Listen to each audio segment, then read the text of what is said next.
Stick na yan. Mga ilang buwan din naka-stack yan. May isang taon din. Tagal. May isang taon din, ano? Hindi naman isang taon. Honda Civic ESI mga sir na dekarburador. Matagal na stock at papaanda rin natin ngayon. So hindi naman tayo magtatagal dito. Kailangan lang natin malaman kung may kuryente. Okay. Oops. At dahil may kuryente mga sir, i-check naman natin yung gasolina. So yung gasolina mga sir, kapag matagal nang hindi umaandar ang sasakyan, naiiga yung laman ng karburador. Nawawala yung laman ng fuel pump at kailangan niya munang mapaakyat yung gasolina galing sa tangke papunta dito sa karburador. Okay.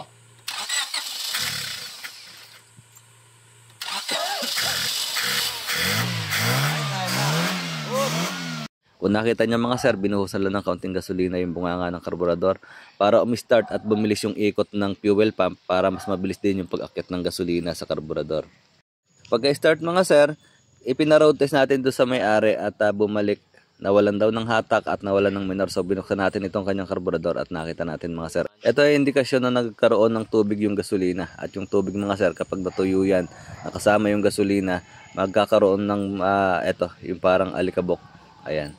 So tatanggalin lang natin ito mga sir dahil ito yung bumabara dito sa kanyang jettings. Kaya hindi nagkakaroon ng minor at nauubusan ng gasolina kapag inaapakan yung accelerator.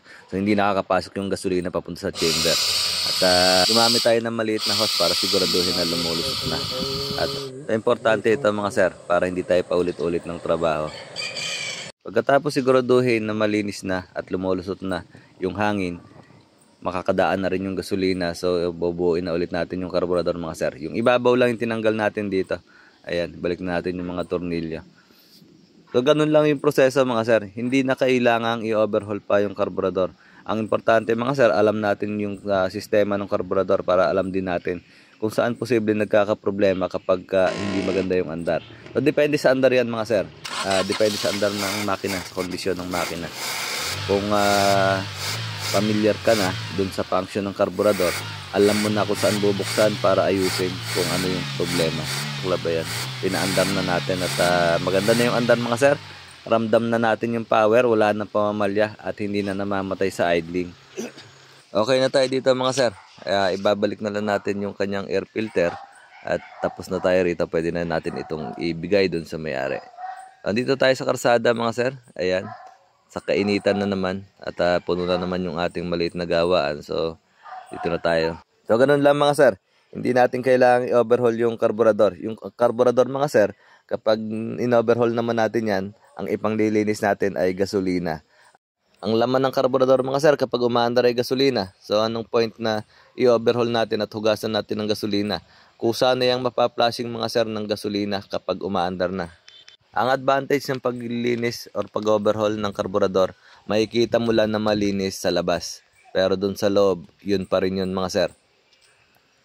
Ang disadvantage naman mga sir, kapag in-overhaul mo yung iyong karburador, posibleng magkamali ka ng pagbabalik, posibleng meron kang hindi matandaan kung paano ibalik, at posibleng may maiwan na parts. So then pumapasok mga sir yung palit karburador kasi hindi mo na alam kung saan ilalagay, misplace mo na at dadalhin mo sa pagawaan dahil hindi tumitino at matadiagnose na kailangan ng palitan dahil may nawawalang pyesa. So marami na tayong na-experience na ganyan mga sir.